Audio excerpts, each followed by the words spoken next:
Assalamualaikum warahmatullahi wabarakatuh, anak-anak kelas 6 yang Ibu sayangi. Kali ini kita berjumpa dalam pembelajaran tema 1 Selamatkan Makhluk Hidup dan subtema 1 Tumbuhan Sahabatku. Adapun yang akan kita pelajari hari ini adalah perkembangbiakan vegetatif. Adapun tujuan pembelajaran kita hari ini adalah setelah mengamati dan menggali informasi, diharapkan kalian akan dapat mengidentifikasi perkembangbiakan secara vegetatif dan manfaatnya dengan benar. Baiklah, mari kita mulai pembelajaran kita hari ini. Perkembangbiakan secara vegetatif adalah perkembangbiakan yang tidak melibatkan sel kelamin atau tidak terjadi perkawinan. Perkembangbiakan ini disebut perkembangbiakan aseksual. Ada dua macam perkembangbiakan vegetatif. Yang pertama yaitu vegetatif alami dan yang kedua vegetatif buatan. Sekarang kita akan mengenal perkembangbiakan secara tidak kawin yang alami, yaitu bisa melalui umbi lapis, umbi batang, umbi akar, tunas, rizoma, geragi, spora, dan akar tinggal. Mari kita berkenalan dengan jenis-jenis perkembangbiakan tersebut satu persatu.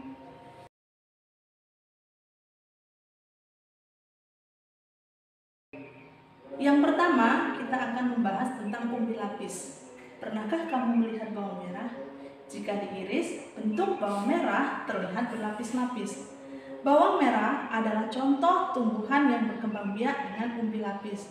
Umbi lapis adalah daun yang berlapis-lapis membentuk umbi dan di tengahnya tumbuh tunas. Daun tersebut tersusun berdekatan dan tumbuh pada permukaan atas luas. Umbi lapis dari tunas terluar akan tumbuh membentuk tunas baru atau yang biasa kita kenal dengan siung.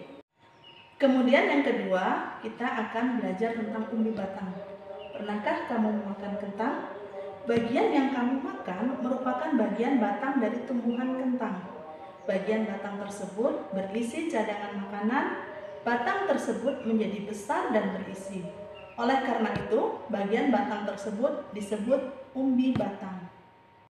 Cara perkembangbiakan vegetatif yang berikutnya adalah umbi akar. Umbi akar berguna untuk menyimpan cadangan makanan.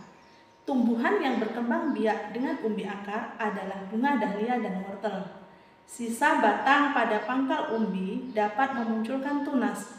Akar tunas baru akan tumbuh dari bagian sisa batang jika umbi akar tersebut ditanam. Perkembangbiakan vegetatif berikutnya adalah bertunas. Tunas dapat tumbuh melalui pangkal batang, akar, atau daun. Pernahkah kamu melihat pohon pisang yang masih kecil? Pohon tersebut tumbuh di dekat induknya. Pohon pisang adalah contoh tumbuhan yang berkembang biak dengan tunas batang. Tumbuhan yang juga berkembang biak dengan tunas batang adalah tebu dan bambu. Tumbuhan yang berkembang biak dengan tunas akar adalah sukun, cemara, dan kesemek. Tumbuhan yang berkembang biak dengan tunas tumbuh pada daun adalah cocor bebek. Tunas yang tumbuh pada akar dan daun disebut tunas adventif. Selanjutnya, geragi.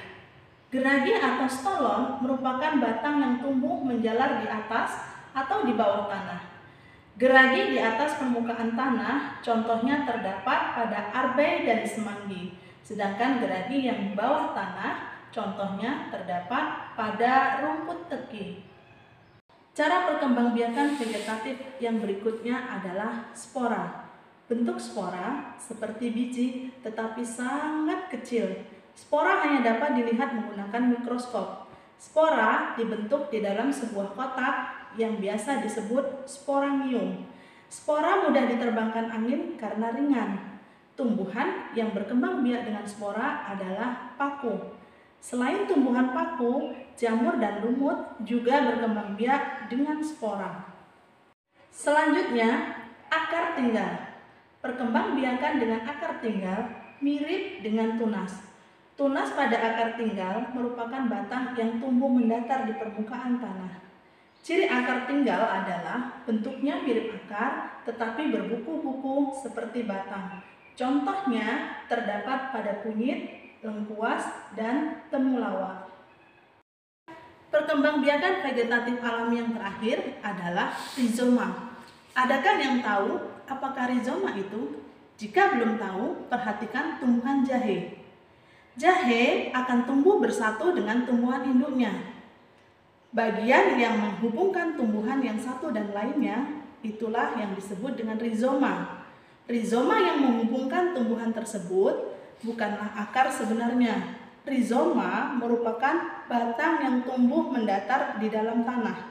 Contoh tumbuhan lain yang berkembang biak dengan rizoma adalah lengkuas dan kencur.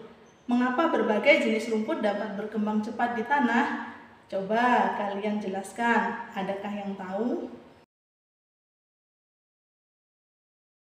Nah, anak-anak sekalian, itu tadi penjelasan tentang cara perkembangbiakan vegetatif secara alami. Sekarang, tugas kalian adalah mengamati tumbuhan yang ada di lingkungan rumah kalian. Kemudian, buatlah tabel dan kelompokkan tumbuhan-tumbuhan tersebut berdasarkan cara perkembangbiakannya. Baiklah anak-anak, demikian pembelajaran kita pada hari ini. Ibu harapkan dapat kalian pahami dan semoga bermanfaat bagi kita semua. Wassalamualaikum warahmatullahi wabarakatuh.